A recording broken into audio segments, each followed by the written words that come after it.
mainoksen vielä. Mennään näillä. Mennään näillä. Hei, tervetuloa katsomaan ensimmäinen osa syksyn maajoukkueen iltoja Teamsissa. Mun nimi on Juho Kuusisaari ja olen tässä Voimanostoliiton valmennusvaliokunnan edustajana. Mun lisäksi valmennusvaliokunnassa vaikuttaa Kai Mattila, Mats Finne ja Jarkko Saapunki ja tietysti liiton hallitus sitten siinä niin kuin päätäntäelimenä yläpuolella vielä. Tarkoitus on jakaa yleishyödyllistä sisältöä ja tietoa meidän urheilijoille, lisenssinostajille sekä sitten tietysti maajoukkueurheilijoille eri ikäryhmissä ja eri tasoluokissa. Tänään on tarkoitus puhua ja esitelmöidä hieman kehittävän harjoittelun tueksi ravitsemuksesta, eli millä tavalla voimanostajan kannattaa ravitsemusta tarkastella, jos haluaa optimoida sitä sillä tavalla, että se tukisi sitä voimaharjoittelua sekä sitten siinä omassa urheilulajissa kehittymistä pidemmällä aikavälillä. Otetaan tuosta tuo seuraava sivu, niin siinä on myös niille, ketä kiinnostaa tämän esitelmän jälkeen tutustua aiheeseen lisää, niin erityisesti tuo ylimmäinen pallero, eli tuo liikuntaravitsemus 3.0 kirja vuodelta 2021 Heikuralta ja muilta on semmoinen tutustumisen arvoinen teos VK-kustannukselta. Ja sen lisäksi on käyttänyt erityisesti tähän luentoon lähteenä yleisesti ravitsemussuosituksia sekä Suomen 2014 päivitettyä mallia sekä sitten Pohjoismaiden suositusta 2003 vuodelta, Terve urheilija-sivustoa yleisesti, josta löytyy hyvin semmoista näyttöön perustuvaa tietoa ja kirjoituksia valmennuksesta, harjoittelusta, urheilusta, liikunnasta ja ravitsemuksesta, sekä sitten Jaakko Mursun luentoa, jonka hän piti Voimanostoliitolle toukokuussa 2022. Otetaan sillä tavalla, että jos tässä live-tallennuksen aikana on kuuntelijoita, niin toki chattiin voi heittää kysymyksiä tässä luennoinnin aikana. Mä vastaan sitten kysymyksiin joko sieltä tai sitten jos haluaa esittää suullisesti, niin tämän varsinaisen luento-osuuden jälkeen. Ja laitetaan siinä vaiheessa sitten tallennus pois. Tallennus on sitten tästä varsinaisesta luento-osuudesta.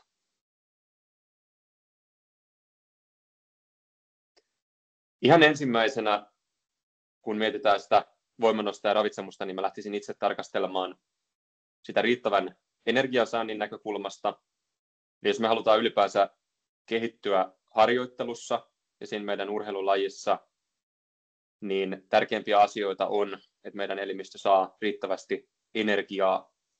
Ja se johtuu siitä, että energiansaanti takaa riittävän palautumisen. Eli jos haluat kehittyä siinä harjoittelussa, niin se harjoittelun suunnittelu on aina jonkinlaista kuormituksen ja palautumisen välistä sykliä. Eli me jollain tavalla annostellaan kuormitusta riittävästi ja sitten siitä täytyy riittävällä tasolla palautua. Ja kun näitä vastinpareja toistuu riittävän pitkään, niin se mukanaan tuo sitten toivottavasti kehitystä kyykyssä, penkissä, maastanostossa. Mutta siellä, jos se energiansaanti sakkaa pahasti välissä, niin meillä ei riitä rakennusaineet ja energia siihen palautumiseen, jolloin se kovaa harjoitteleminen ei yksinään enää riitä. Meidän täytyy jollain tavalla sillä ravitsemuksella myös tukea sitä systeemiä. No sitten toki kunto paranee tätä myötä, kun me saadaan harjoiteltua kehittävästi. Ja sen lisäksi, jos me ei olla pitkiä aikoja energiavajeessa, vaan syödään riittävästi, energiatasot on riittävät, niin se myös ehkäisee loukkaantumisherkkyyttä. Tyypillisesti etenkin pitkään jatkuneet tämmöiset suhteelliset energiavajeet tai dieetit nostaa sitä loukkaantumisherkkyyttä aika merkittävästi. Ja etenkin semmoisilla harjoitusjaksoilla, jolloin meillä sitten on kova intensiteetti ja kova volyymi vielä päällä. No sitten, jos meillä on neutraali tai positiivinen energiatasapaino, eli tarkoittaa suomeksi sitä, että me saadaan riittävästi energiaa joko tasan sen kulutuksen verran tai sitten jonkun verran sen yli, niin se parantaa meidän lihasproteiinitasapainoa, joka sitten taas vaikuttaa harjoittelussa kehittymiseen, etenkin tämmöisessä voimalajissa. Mennään siihen seuraavassa diassa vielä lisää. No miten seurata sitten ylipäänsä sitä riittävää energiansaantia, niin mä seuraisin vireystilaa ja suorituskykyä. Eli harjoittelusta nyt muutenkin, jos olet voimanostaja ja pyrit suorituskykyä kehittämään pitkällä aikavälillä, niin olisi hyvä seurata sitä suorituskykyä jollain tavalla. Teet säännöllisesti jotain kovia sarjoja, kovia nostoja, seuraat ehkä jotain laskennallista maksiminostoarvoa, niin tällä tavalla sä pystyt seuraamaan, että millä tavalla se suorituskyky käyttäytyy. Sen lisäksi tuo yleinen vireystila kertoo pitkän aikavälin kuluessa aika paljon siitä, että missä tilanteessa se meidän energiansaannin tasapaino on. Monesti, jos meillä on pitkään jatkunut suhteellinen energiavaje, syödään liian vähän suhteessa siihen kulutukseen, niin treenimotivaatio myös laskee. Eli ei kiinnosta enää niin paljon lähteä salille, ei kiinnosta enää niin paljon tehdä niitä treenejä, etenkin se jaksaminen ja kiinnostus niitä kovempia treenejä kohtaa laskee aika nopeasti. No sitten voi olla, että tunne siitä palautumisesta alkaa hidastumaan ensimmäisenä, ja sitten sen jälkeen alat huomaamaan, että et enää fyysisesti ole myöskään palautunut niin hyvin, eli treenistä toiseen, jos jaksoit ennen hyvinkin nostaa sitä sarjapainoa tai tehdä yhden sarjan vaikka lisää, niin voi olla, että sä et enää siihen pysty samalla tavalla. Ja sitten joka treeni tuntuu siltä, että ne vaan niin kuin kumuloituu negatiivisesti toinen toisensa perään. No sitten ei ole tavatonta, että kun ollaan pidempään energiavajeessa, niin sitten toki herkkyys erilaisille infektioille esimerkiksi nousee, ja voi olla, että sairastelet vaikkapa helpommin tämmöisessä tilanteessa. Kaikki parhaatkin mittarit on siitä energiansaannista ylipäänsä arvioita. Puhutaan vähän siitä energiansaannin arvioimisesta vielä myöhemmin lisää, mutta tämmöiset laskurit, millä sä pystyt arvioimaan kulutusta ja sitä paljon pitää syödä, tai sitten joku kello, joka laskee sitä sun puolesta, tai joku muu mittari, joku sykevyö tai mikä tahansa, joka perustuu erinäköisiin semmoisiin kehon arvoihin, mitä mitataan, ja siitä lasketaan sitten laskennallisia ennustuksia sille kulutukselle, niin ne on kaikki suuntaa antavia. On hyvä huomioida, että paras tapa selvittää, kuinka paljon se kulutus on ja kuinka paljon tarvitsee energiaa päästäkseen siihen tasapainotilanteeseen, on vain kokeilemalla. Eli kaikki tämmöiset laskennalliset arvot on aina suuntaa antavia, ja niistä kyllä kannattaa lähteä siis hakemaan sitä omaa energiatasapainoa, mutta sen jälkeen kannattaa sitten viilata käytännössä sen seurannan perusteella se vielä oikealle tasolle.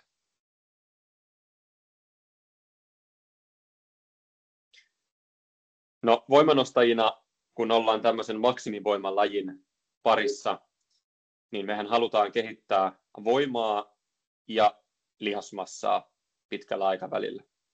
Lihasmassaa halutaan myös kehittää sinne päätyölihaksiin, koska se lihaksen poikkipinta-ala, eli se kuinka iso se lihas on, niin se nostaa sitä voimantuoton potentiaalia. Ja voimanostajan olisikin tarkoitus myös sen laadukkaan ja riittävän ravitsemuksen avulla tukea sekä se voimaharjoittelun että sitten lihasmassaharjoittelun niitä hyötyjä. Ja proteiinisynteesi on merkittävässä roolissa etenkin sen lihaskasvun näkökulmasta. Tarkoittaa sitä, että silloin kun meillä tämä niin sanottu synteesi eli anabolia on suurempi kuin mitä sitten tämä hajoamisprosessi eli katabolia on, niin silloin meillä on mahdollista tapahtua elimistössä sitä lihaskasvua. Ja proteiinisynteesiä me saadaan edistettyä sekä ravitsemuksella että sitten harjoittelulla. Ja kumpikaan näistä yksinään ei riitä kovin pitkään. Eli pelkästään se, että sä treenaat tosi kovaa, ravitsemus ei ole kunnossa, tai sitten se, että et treenaa juuri ollenkaan, mutta syöt tosi hyvin. Ne voi olla semmoisessa vuoden lepotilanteessa, kun siitä lähdetään tekemään harjoittelua, niin hetken aikaa toimivia menetelmiä, mutta ei enää kilpailevalle voimanostajalle. Eli voimaharjoittelun vaikutus kestää keskimäärin noin 24 tuntia. sen proteiinisynteesin kannalta harjoituksen jälkeen, ja ruoan sekä proteiinin vaikutus noin 2-5 tuntia. Siitä syystä meidän kannattaa todennäköisesti myös sitä etenkin proteiinin saantia sen vuorokauden ja päivän aikana hieman jyvittää eri osiin ja annoksiin. Mennään siihen vähän myöhemmin lisää vielä. Energian tarve yleisesti on yksilöllistä ja se energian saanti, niin kuin äsken sanoin tuossa edellisen dian kohdalla, ja se riippuu muun muassa perusaineenvaihdunnasta sekä sitten siitä, että kuinka aktiivisia me ollaan liikunnallisesti ja kuinka paljon se harjoittelu itsessään myös kuluttaa. Se, mikä ehkä ihmisiltä unohtuu helposti, on, että meillä sen tavallaan peruselintoimintojen lisäksi totta kai tulee kulutusta treeneistä, jos me käydään salilla, tehdään kävelylenkkitreenejä tai juoksulenkkitreenejä esimerkiksi lisäksi, mutta sitten tämmöisillä niin kuin arkiaktiivisuuteen ja arjen toimintaan liittyvillä tekijöillä voi olla myös tosi merkittävä vaikutus, että jos toinen ihminen tekee vaikka istumatyötä ja toinen seisomatyötä tai semmoista työtä, missä joutuu kävelemään jonkun verran, niin heillä saattaa siinä arjen peruskulutuksessa olla jo todella suurikin ero sen aktiivisuuden siellä, sen pienen, niin kuin näennäisesti pienen aktiivisuuden syystä siellä työpäivän aikana. Jos sitä energiansaantia ja saatavuutta tarkastellaan, että silloin kun meillä se suhteellinen energiansaanti on liian matala, niin se johtaa tosiaan aina niihin ongelmatilanteisiin, etenkin pitkään jatkuessaan.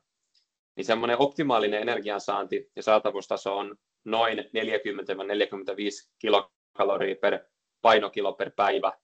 Ja tämä laskukaava saadaan sillä tavalla, että me energiansaannista miinustetaan se energian kulutus ja sitten jaetaan se rasvattomalla kehonmassalla.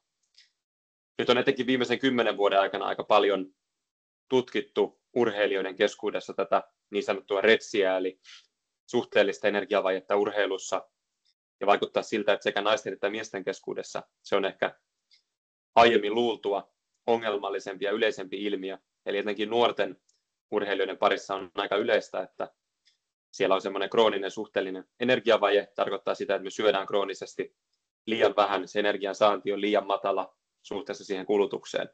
Ja se totta kai sitten vaikuttaa negatiivisesti meidän suorituskykyyn, mutta pitkällä aikavälillä se vaikuttaa myös kehittymiseen ihan niin kuin fyysisesti, etenkin siinä nuoruuden ikävaiheessa. Sitten se vaikuttaa loukkaantumisherkkyyteen, se vaikuttaa kaikenlaisiin muihin elintoimintoihin sekä suoraan että epäsuorasti. Eli tämä on varmasti semmoinen seikka, mikä kannattaa kyllä omalla kohdalla katsoa kuntoon, että varmasti tulee syötyä riittävästi. Tavoitteena meillä on tosiaan sen energiansaannin suhteen tasapainotilanne tai sitten lievä positiivinen energiatasapaino, semmoinen noin 5-10% ikään kuin plussalla. Ja tällä tavalla me saadaan myös tehostettua sitten proteiinisynteesiä, joka tosiaan oli olennainen asia tuon voimaharjoittelun näkökulmasta. Mikäli sulla ei ole tavoitteena nostaa painoa, niin silloin kannattaa lähtökohtaisesti pyrkiä syömään niin paljon kuin mitä on mahdollista ilman, että se oma paino lähtee sitten suuresti nousemaan. Ja totta kai, kun ollaan painoluokka urheilussa kiinni, niin sitä painoluokkaa sitten moni urheilija myös tarkkailee. Kannattaa kuitenkin muistaa, että ei kannata liian aikaisessa vaiheessa uraa minun mielestäni lähteä siihen painoluokkaan liikaa vielä fiksoitumaan, koska todennäköisesti harjoittelijana sekä fyysisesti että psyykkisesti olet vielä sen verran raakille, että kannattaa vain keskittyä siihen, että kroppa saa riittävästi energiaa, harjoittelu on kehittävää ja tulokset menee pitkällä aikavälillä eteenpäin. Ja sitten ehkä siinä vaiheessa, kun se on kilpailullisesti joskus myöhemmin järkevää, niin voi lähteä miettimään ja kikkailemaan ehkä 2 painoluokan välillä.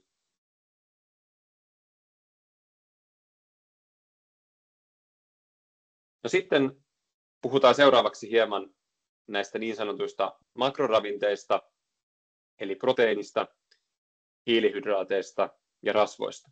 Proteiineista on nyt muutama dia enemmän, koska ne on varmasti se, mikä meitä voimailijoita kiinnostaa lähtökohtaisesti aika paljon. Eli aminohapot on näitä proteiini- ja rakennusaineita, ja etenkin lihasten ja tuki- sekä liidekudosten rakentamiseen tarvitaan näitä kaikkia välttämättömiä aminohappoja, lyhenne EAA, joillekin tuttu ehkä näistä niin kuin lisäravinnevalmisteista, ja erityisesti näistä aminohapoista leusiini ja sen määrän nousu veressä liittyy lihaskasvuun tosi olennaisesti, mutta kaikkia näitä aminohappoja tarvitaan siinä lihaksen kasvatuksessa. Proteiinin saannista se suositusväli on noin 1,2 grammaa - 2,2 grammaa per painokilo päivässä. Jos katsoo noita lähteitä proteiinin saannin suhteen sitten ihan niin kuin voimaharjoittelijoille, niin se minimitaso liikkuu jossain tuolla 1,2–1,6 alueella, jolloin me ollaan käytännössä saatu sitten niin kuin suurin osa, ellei jo kaikki hyödyt siitä proteiinin saannista. Mutta joissain lähteissä sitten se optimaalinen arvo nousee jopa tuonne 2 gramman per painokilo alueelle. Eli jostain tästä haarukasta todennäköisesti löytyy hieman yksilöllisestä tilanteesta riippuen se oma optimaalinen proteiinisaanti. Tämmöiset niin kuin tosi paljon reilummat annokset kuin mitä tässä haarukassa, eli joku tämmöinen 3 grammaa per painokilo esimerkiksi, niin ei vaikuttaisi juurikaan enää tuovan lisää hyötyjä esimerkiksi sen proteiinisynteesin suhteen. Mutta sitten nämä selkeästi suuremmat määrät saattaa olla hyödyllisiä jossain erikoistilanteessa, esimerkiksi jos me ollaan tulossa jostain vaikeammasta vammankuntoutuksesta tai leikkauksesta, tai sitten me ollaan rajulla dietillä, että tyypillisesti vaikkapa sit fitnesslajien parissa ihmiset saattaa ja urheilijat saattaa proteiinin saantia nostaa vielä reilummaksi dietillä, koska sitten se ehkäisee pienesti vielä sitä lihaskatoa, mitä todennäköisesti siinä rajulla miinuskalorijaksolla tapahtuu. Kannattaa kuitenkin muistaa, että voimanostajat ei koskaan käytännössä tee näin rajuja dieettejä, eli ei koske niin kuin meitä suurimman osan ajasta. Ja sitten ehkä yksi erikoistilanne vielä tuohon proteiinisaannin ymppäämiseen ylemmässä saattaisi olla se, että jos meidän hiilihydraattien saanti on hyvin vähäistä, mutta mä pitäisin kuitenkin pääosin huolen siitä, että meillä on hiilihydraattien saanti vähän runsaampaa, ja sitten proteiinin saannissa varmasti tuo 1,2–2,2 grammaa per painokilo, niin sieltä alueelta löytyy kyllä se kehittävä annos, eikä varmasti jää siitä kiinni. Yhdellä annoksella kannattaa sitä proteiinia olla semmoinen 20–30 grammaa, joka sitten tuottaa jo aika lailla sen maksimaalisen hyödyn proteiinisynteesin näkökulmasta. Annetaan myös tämmöistä arvoa kuin 0,25–0,4 grammaa per painokilo. Ja harjoituksen jälkeen voi olla, että sitä proteiinia voi sitten vähän reilummankin annoksen 20–40 grammaa ottaa noin tunnin sisään, jolloin sitten saa ainakin optimoitua sen harjoituksen jälkeisen palautumisen sen lihasproteiinisynteesin näkökulmasta. No mistä saa sitten proteiinia? Hyviä proteiinilähteitä on kaseini, eli maitoproteiini. Tarkoittaa siis vähärasvaisia maitotuotteita, maito, jogurttituotteet, raajuusto, JNE. Sitten heraproteiini, soijaproteiini-isolaatti, kananmuna, liha- ja siipikarja. Niissä kannattaa toki sitten mennä vähän tuohon rasvaan ja ravitsemussuosituksiin myöhemmin, mutta siinäkin sitten niin suosia niitä vähärasvaisempia vaihtoehtoja isossa kuvassa. Soijapavut, kikherneet, pavut, herneet, linssit, viljat, etenkin täysjyväviljat, joita kannattaa suosia, pähkinät, siemenet. Käytännössä tässä listalla tuosta alkupäästä, kun lähdetään etenemään, niin se sitten pikkuhiljaa, että kaseini, heraproteiini, kananmuna, sitten liha- ja siipikarjatuotteet, soijaproteiini, isolaatti, niin on tavallaan sen proteiinisaannin näkökulmasta niitä kaikista parhaimpia. Tarvii syödä myös kaikista pienempiä määriä todennäköisesti, ja se on laadukkaita sitten se proteiini. Sitten totta kai nuo kasvikunnan proteiinit on myös tosi laadukkaita, mutta viljoissa totta kai sit suhteessa jo vähän vähemmän sitä proteiinia määrällisesti, pähkinöissä ja siemenissä. Mutta monipuolinen ruokavalio totta kai koostuu tavallaan useammastakin raaka-aineesta kuin yhdestä, eli mieluusti sitten yhdistelee näitä proteiinin lähteitä mahdollisimman monipuolisesti. Tässä vaiheessa on ehkä hyvä myös huomioida, että myös vegaani voi kehittyä aivan yhtä hyvin kuin sekaruokavaliosyöjä, kunhan se proteiinin määrä on riittävä. Eli voi olla, että vegaaniruokavaliolla joutuu pienesti enemmän vielä huomioimaan sen proteiinin määrän, että se on takuulla varmasti tarpeeksi korkea, ja sitten herkästi tulee ehkä niin kuin eläinperäiseen syöjään verrattuna syötyä sitä proteiinia ihan vähän vähemmän laadukkaista lähteistä, jolloin sitten sitä saa myös kompensoitua sillä, että tarkistaa, että se määrä on takuulla riittävä. Mutta vegaaniruokavalio ei ole siis tämän proteiinin tai muunkaan seikkojen näkökulmasta mikään este sille kehittävälle voimannostoharjoittelulle, ja tällä hetkellä meillä on ihan tuommoisia EM- ja MM-tason urheilijoita, ketkä vegaaniruokavaliolla ovatkin vuoden ympäri. Voi olla, että tasaisella rytmityksellä saattaa päästä hieman parempaan proteiinisynteesiin verrattuna epätasainen rytmitys.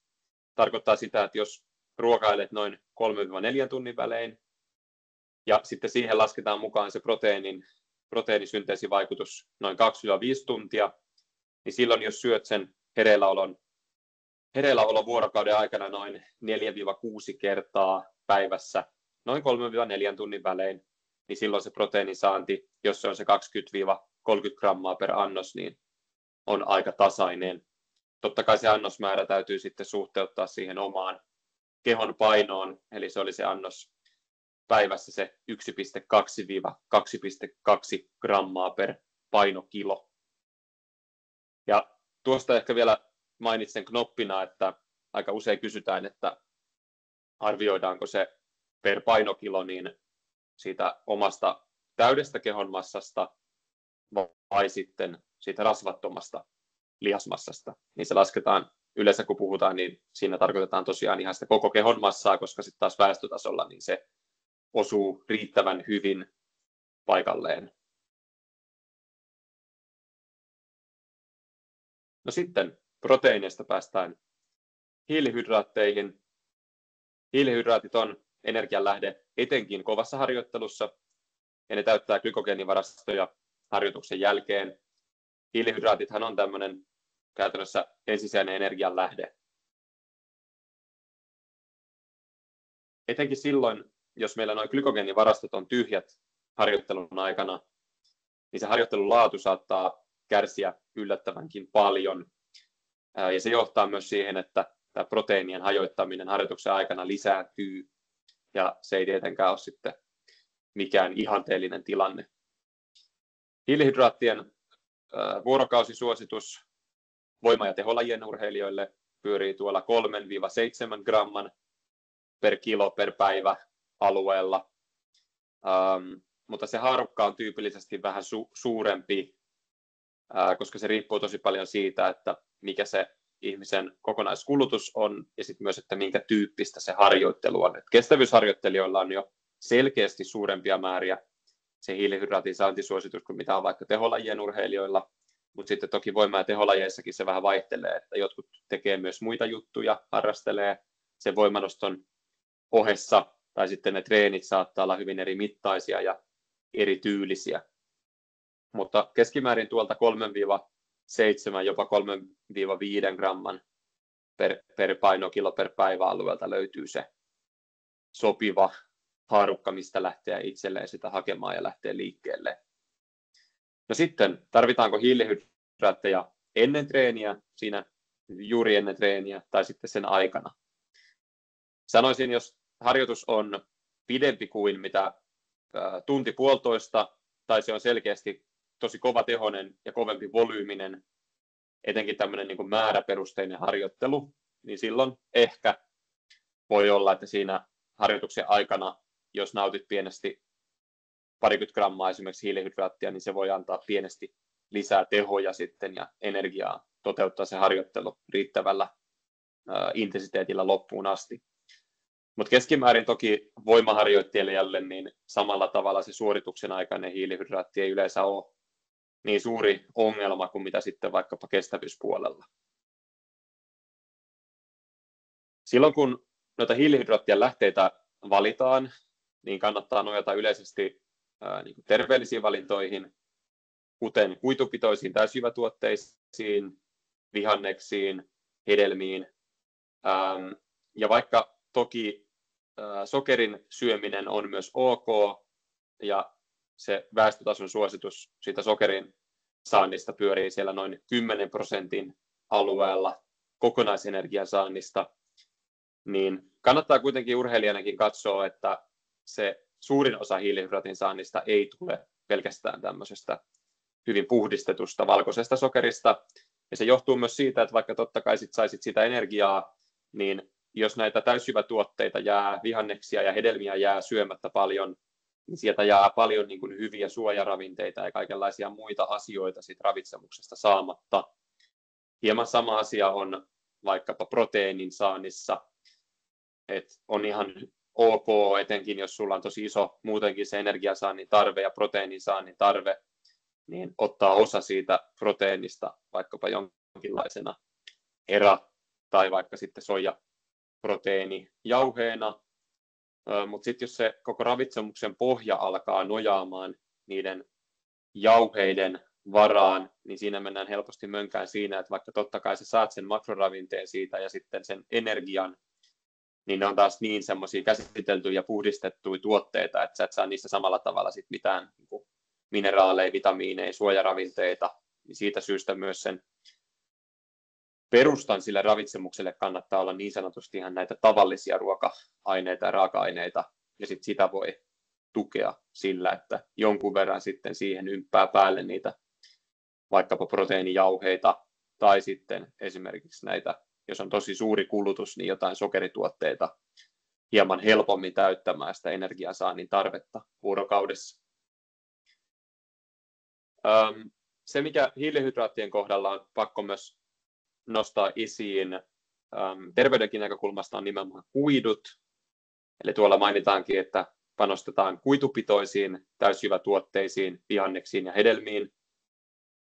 Naisilla se saantisuositus on vähintään 25 grammaa vuorokaudessa ja miehillä 35 grammaa vuorokaudessa.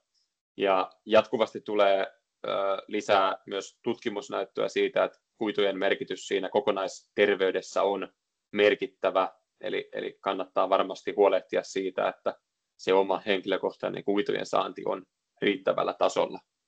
Ruoansulatuselimistö ja suolisto esimerkiksi pitää siitä merkittävästi. Sen lisäksi hiilihydraattia kannattaa ottaa täysjyväviljatuotteista, kuten erilaiset pastat, puurot ja leivät, ja niistä tosiaan suosia tämmöisiä tuotteita, missä sitten vaikkapa se kuitupitoisuus on korkeampi, sen pystyy aika helposti katsoa sieltä tuotteen takasivulta nykyään. Sitten riisiä, perunaa, bataattia, vihanneksia, hedelmiä, marjoja, palkokasveja. Ja urheilijoille toki sitten sopivassa määrin myös pystyy ehdottomasti näitä sokeripitoisia tuotteita sinne yhdistämään. Ja totta kai ravitsemus ei missään vaiheessa ole pelkästään vain polttoainetta, tai se ei myöskään ole terveellistä se ruokavalio, jos siihen terveellisyyteen fiksoidutaan liikaa, eli jos alat välttelemään kaikkia mahdollisia sokerituotteita. Puhutaan myöhemmin vaikka noista pehmeistä rasvoista ja kovista rasvoista, niin niidenkään suhteen ei kannata päätyä semmoiseen liian tiukkaan linjaan, koska sitten se ylianalysointi ja se liikatiukkuus usein johtaa siihen epäterveelliseen käytökseen taas sen ravitsemuksen suhteen. Eli kannattaa ajatella, että se kokonaisuus ratkaisee ja sitten taas sinne mahtuu ne sattumat niin urheilijalla kuin sitten tavallisella liikkujallakin. No sitten vielä kolmantena rasvat. Rasvat on energialähde etenkin kevyemmissä suorituksissa. Ja riittävä rasvansaanti takaa sekä sen kokonaisenergian saannin, mutta sitten liian matala rasvansaanti saattaa häiritä myös monia elintärkeitä elintoimintoja, joka usein unohtuu. Että esimerkiksi hormonituotanto ja vastustuskyky, immunipuolustusjärjestelmä tarvitsee riittävästi rasvaa toimijakseen optimaalisesti. Rasvansaannin suositus pyörii tuolla noin 20–35% alueella, ja se tarkoittaa osuutta siitä kokonaisenergian saannista. Usein kuulee myös mainittavan tämmöistä 1–2 grammaa per painokilo per päivä, eli sieltä se löytyy se yksilöllinen alue. Kannattaa kuitenkin vältellä tosiaan sitä alle 20% osuutta kokonaisenergian saannista, koska silloin todennäköisesti se rasvan osuus on sen verran matala, että suurimmalla osalla se saattaa alkaa sitten jo aiheuttamaan jonkinlaisia ongelmia. Ja rasvan saannissa suositaan näitä niin sanottuja pehmeitä rasvoja, erilaisia kasviöljyä, rypsiöljyä, oliiviöljyä, sitten kasvirasvalevitteitä, pähkinöitä, rasvaista kalaa, ja se takaa sen, että meillä näiden välttämättömien rasvahappojen saanti toteutuu, ja se sitten tukee terveyttä myös pitkällä aikavälillä, ei pelkästään sen suorituskyvyn tueksi, vaan halutaan myös tukea sitä terveyttä pitkällä aikavälillä. Nämä kasviöljyt ei pidä sisällään niin kuin kookosöljyä ja sitten vaikkapa palmuöljyä, jotka sitten taas vaikkapa kookosöljy on tämmöistä kovaa rasvaa paljon pitää sisällään. Ja sitten toki näissä ravitsemussuosituksissa, kun niihin päästään, niin on myös näiden palmuöljyjen ja joidenkin muiden tuotteiden suhteen huomioitu nykyään myös tämmöisiä eettisiä näkökulmia.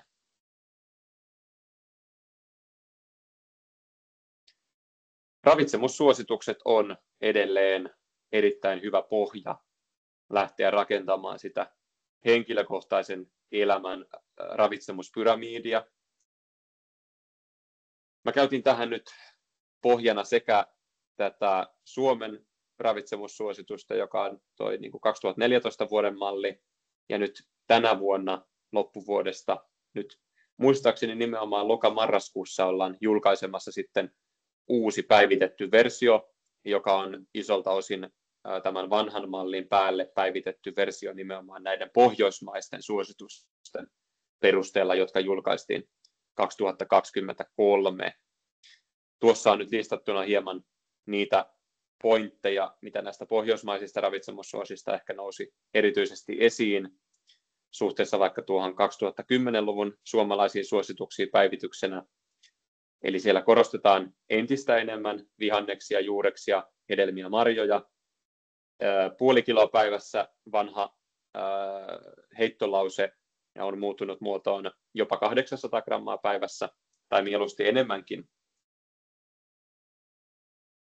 Sitten siellä korostuu merkittävässä osin valkokasvit, herneet, pavut, linssit ja perunat. Sitten täysjyväviljatuotteet päivässä 90 grammaa, joka mitataan kuivapainona, ei sitten siinä valmistettuna painona, vaan kuivapainona. Kalaa noin 300–450 grammaa viikossa, josta sitten mielellään 200 grammaa olisi rasvaista kalaa. Ja tosiaan niin kuin sanoin, niin näitä eettisiä näkökulmia on nyt huomioitu erityisesti, eli tämä kala olisi myös tämmöisistä kestävistä kalakannoista lähtöisin. Sitten punaisen lihan suosituksissa ollaan tultu edelleen alaspäin, eli siinä suositellaan noin 350 grammaa punaista lihaa viikossa terveyden kannalta enintään. Ja ylipäänsä sitten tämmöisiä prosessoituja lihavalmisteita tulisi suosia ravitsemuksessa niin vähän kuin mahdollista. Uutena lisäyksenä näissä Pohjoismaiden suosituksissa oli myös tämä, että punaisen lihan vähentämisen ei tulisi kuitenkaan johtaa siihen, että samassa suhteessa vaan siipikarjan lihan kulutus nousisi, vaan mielellään sitten proteiinin lähteenä käytettäisiin esimerkiksi näitä kasvikunnan tuotteita, mitä käytiin siinä proteiiniosuudessa läpi useampia. No sitten 3,5–5 desilitraa rasvattomia ja vähärasvaisia maitotuotteita päivässä. Ja toki sitten maitovalmisteiden niin kuin kohtuullinen käyttö on suositeltavaa, jotta me saadaan riittävä määrä sieltä niitä ravintoaineita, mutta ne ei kuitenkaan muodostaisi sitten valtaosaa siitä päivittäisestä energiansaannista yksinään. Ja sitten kasviöljyjä 25 grammaa vähintään, esimerkiksi oliiviöljy, rypsiöljy, ja sillä tavalla taataan sitä välttämättömiä rasvahappojen saantia, kuten äskeisessä diassa käytiin läpi. Ja vähemmän tosiaan voita ja sitten tämmöisiä trooppisia öljyjä, kuten kookosrasvaa tai palmuöljyä. Ja pähkinöitä ja siemeniä 20-30 grammaa päivässä.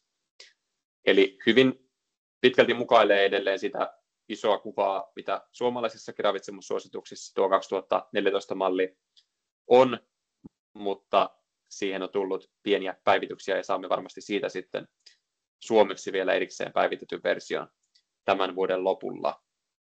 Tuolla pyramidin pohjalla, mitä nyt kannattaa huomioida, niin korostuu erityisesti nämä kasvikset ja marjat ja hedelmät. Ja tässä nyt, jos ei pelkästään voimanostajasta puhuta, niin varmasti suomalaisessa ravitsemuksessa yksi semmoinen suurin puute on nimenomaan kasvisten vähyys ja hedelmien ja marjojen vähyys siinä ruokavaliossa. Eli sen mä lähtisin tuolta nyt vähintäänkin ton pohjan tavallaan tarkistamaan kuntoon. Ja siinä on positiivista se, että siellä sitten taas kun lisää niiden saantia, niin monien suojaravinteiden saanti lisääntyy, kuidun saanti lisääntyy heti automaattisesti. Ja sitten toki monessa tapauksessa sieltä saa myös laadukkaita hiilihydraatteja.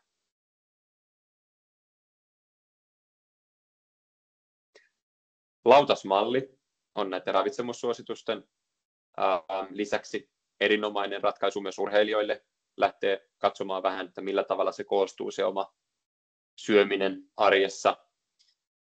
Eli katso ensin vähän, että mistä perusteesta suositusten mukana ravitsemus ylipäänsä sulla pitäisi koostua. Ja sitten siihen lautaselle voisi puolet olla kasviksia, kasvikunnan tuotteita, sitten 4 jotain hiilihydraattipitoista painotteista lähdettä ja sitten 4 jotain proteiinipainotteista ruoanlähdettä. Ja tuossa terveurheilija onkin meille rakentanut hyvät kuvat, että tuossa sitten tuommoinen niin kuin vähän kovempi kuormitteinen harjoituspäivä, niin siellä voi etenkin tuota hiilihydraattien saantia tuossa lautasella vielä hieman nostaa, jotta meillä varmasti on sitten glykogeenivarastot riittävän täynnä ja meillä on energiaa siihen treeniin. Et totta kai sitten näistä vaikkapa viljatuotteista, mitä tuossa kuvassa on, tai vaikka perunastakin, niin saa jo enemmän sitä hiilihydraattia sitten per 100 grammaa kuin mitä saa näistä kasvikunnan tuotteista, jotka on hyvin tämmöisiä niin kuin vesipitoisia, kuten joku kurkku tai tuossa on vaikkapa tuommoinen veriappelsiini liekö sitten. Kannattaa muistaa näissä lautasmalleissa ja ravitsemussuosituksissa, että kuten siinä nimessä jo kuuluu, ne ovat suosituksia. Ja ne on väestötason suosituksia, eli tarkoitus ei näissä ravitsemussuosituksissa esimerkiksi olekaan se, että se on sinulle yksilöllisesti juuri se paras ja oikea tapa syödä. Mutta jos väestötasolla meistä suurin osa menisi kohti tätä ja sitten yksilöisi sitä sopivalla tavalla siihen omaan tilanteeseen, että se mikä omalle vatsalle sopii tai vaikka omaan urheilulajiin sopii vielä ja sitten sieltä ollaan kuitenkin ne terveelliset valinnat tehty ja terveyttä tukevasti valittu ne raaka-aineet, niin silloin todennäköisesti myös väestötasolla sekä sitten urheiluilla olisi keskimäärin myös parempi tilanne. Usein ravitsemussuosituksia kritisoidaan siitä, että ne ei tavallaan sitten sopineetkaan jollekin tismalleen yksilötasolla, mutta se menee hieman se kritiikki ohi nimenomaan siinä, että ravitsemussuositusten ei ole tarkoituskaan olla yksilötason suosituksia, vaan väestötason suosituksia. Ja sitten toinen kritiikki, mitä ravitsemussuosituksia usein kuulee, on se, että miksi Suomen kansa vaikka on edelleen niin epäterveellisessä kunnossa, että ravitsemussuosituksethan eivät selkeästikään toimi, vaikka todellisuudessa hyvin pieni määrä meidän väestöstä noudattaa ruokavaliossa ravitsemussuosituksia. Varmasti jos me saataisiin suurempi määrä ihmisiä noudattamaan ravitsemussuosituksia, niin se myös sitten sitä keskimääräistä terveyttä nostaisi eteenpäin.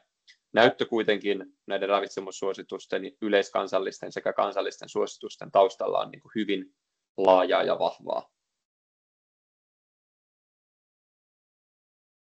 Hyvä. Summa summarum, kannattaa varmistaa sen harjoittelun tueksi ensisijaisesti, että energiansaanti on riittävää. Sen lisäksi katso, että saat proteiinia riittävästi hiilihydraattia riittävästi ja rasvaa riittävästi ja että ne tulevat laadukkaista lähteistä. Ja sen lisäksi voit tutustua ravitsemussuosituksiin sekä lautosmalliin. Sieltä löytyy aika hyvät perusohjeet siihen, että millä tavalla sitä yksilöllistä ruokavaliota lähtisin rakentamaan. Etenkin urheilijan ja voimanostajan tapauksessa niin se proteiinin saanti riittävälle tasolle, jotta se tukee sitä meidän lihasproteiinisynteesiä ja kehittymistä sekä siinä voima- että lihasmassaharjoittelussa, sekä sitten hiilihydraatit riittävälle tasolle, jotta meillä on ylipäänsä energiaa ja resursseja sen harjoituksen ympärillä palautumiseen. Usein vain se proteiini liitetään siihen lihaksen kasvatukseen ja lihaksen vahvistamiseen, mutta hiilihydraatilla on myös suoria vaikutuksia siihen. Eli näiden makroravinteiden suhteen ei missään nimessä kannata pyrkiä sellaiseen ratkaisuun, että jotain tavallaan painotetaan ja jotain sitten vähennetään, vaan lähtökohtaisesti urheilijan kannattaa tarkistaa, että kaikki nämä ovat reilassa. Hyvä. Kiitos tästä ja palataan seuraavassa luennossa.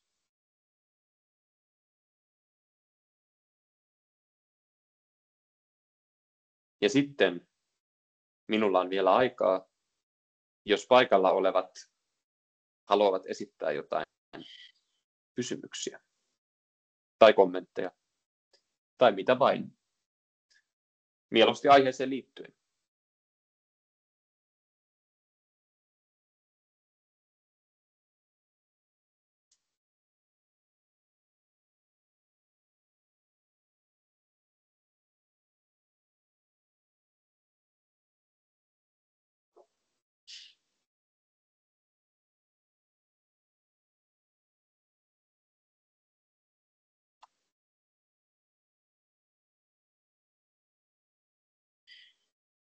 Jep.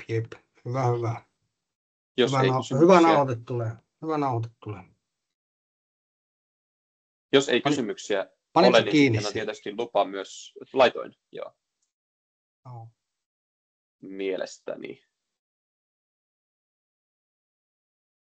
Eikö enpä laittanutkaan. Laitoin. No niin.